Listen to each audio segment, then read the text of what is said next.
for 5 minutes.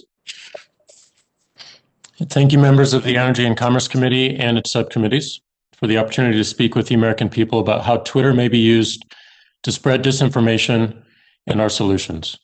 My remarks will be brief so we can move to your questions and discussion. In our discussion today, some of you might bring up specific tweets or examples, and I'll probably have an answer like, my team will follow up with you. I don't think that's useful. I'd rather us focus on principles and approaches to address these problems. I'll start with ours. We believe in free expression. We believe in free debate and conversation to find the truth. At the same time, we must balance that with our desire for our service not to be used to sow confusion, division, or destruction. This makes the freedom to moderate content critical to us. Our process to moderate content is designed to constantly evolve. We observe what's happening on our service. We work to understand the ramifications, and we use that understanding to strengthen our operations. We push ourselves to improve based on the best information we have. Much of what we're likely to discuss today are entirely new situations the world has never experienced before, and in some unique cases involve elected officials. And we believe the best way to face a big new challenge is through narrowing the problem to have the greatest impact. Disinformation is a broad concept. We needed to focus our approach on where we saw the greatest risk if we hope to have any impact at all. So we chose to focus on disinformation leading to offline harm, and 3 categories to start: manipulated media, public health, and civic integrity. Many of you will have strong opinions on how effective we are in this work. Some of you will say we're doing too much and removing free speech rights. Some of you will say we're not doing enough and end up causing more harm. Both points of view are reasonable and worth exploring. If we woke up tomorrow and decided to stop moderating content, we'd end up with a service very few people or advertisers would want to use. Ultimately, we're running a business, and a business wants to grow the number of customers it serves. Enforcing policy is a business decision. Different businesses and services will have different policies, some more liberal than others. And we believe it's critical this variety continues to exist. Forcing every business to behave the same reduces innovation and individual choice, and diminishes free marketplace ideals.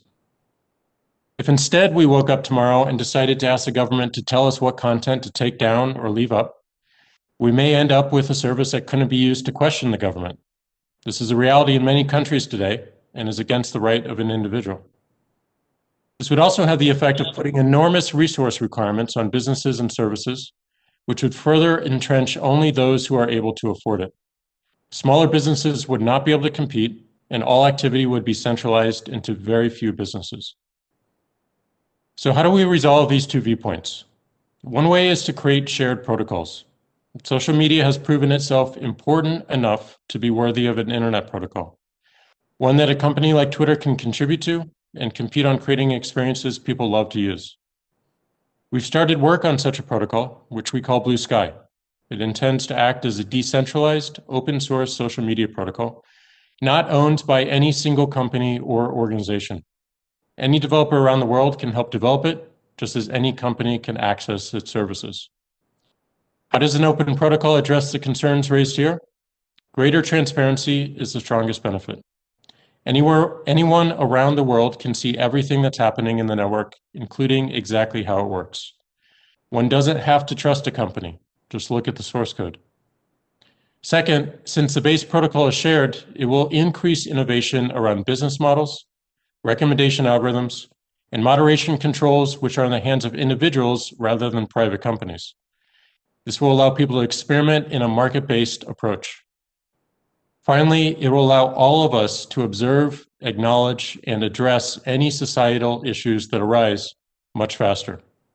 Having more eyes on the problems will lead to more impactful solutions that can be built directly into this protocol, making the network far more secure and resilient. A decentralized open source protocol for social media is our vision and work for the long term. We continue the cycle mentioned earlier of constantly improving our approach to content moderation in the short term. I hope our discussion today will focus on more enduring solutions. One final note, we are a bunch of humans with a desire to make the world around us better for everyone living today and those that come after us. We make mistakes in prioritization and in execution. We commit to being open about these and doing our best to remedy what we control. We appreciate the enormous privilege we have in building technologies to host some of the world's most important conversations. And we honor the desire to create better outcomes for everyone who interacts with them. Thanks for your time, and I look forward to the discussion. Thank you, Mr. Dorsey. Well, we have concluded witness opening statements. At this time, we will move to member questions. I want to make sure that members are aware that our witnesses are being assisted by counsel, and during questions, our witnesses may briefly mute themselves to seek advice of counsel, which is permitted. Each member will have 5 minutes to start asking questions of our witnesses. I ask everyone to please adhere to that 5-minute rule, as we have many people that want to ask questions. I will start by recognizing myself